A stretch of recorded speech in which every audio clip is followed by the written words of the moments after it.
माझ्या भोंड्याकडे हात करू का तुझी कला तुझ्यासाठी माझं कोणाकडे करू माझ्याकडे करू का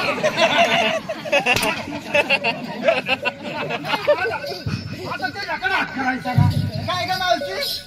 तुला मध्ये पडायला नाही सांगा तुझ्यासाठी धरी एकादशी तुझ्यासाठी राय नाव माझं तुला 10 मिनिटाची परवानगी आहे 10 मिनिटांनी बसून घे मावशी तुझा पण नंबर आहे 10 मिनिटांनी तुझा 10 मिनिटांनी 10 मिनिटं वय घात ना 10 मिनिटांनी तुझा नंबर आहे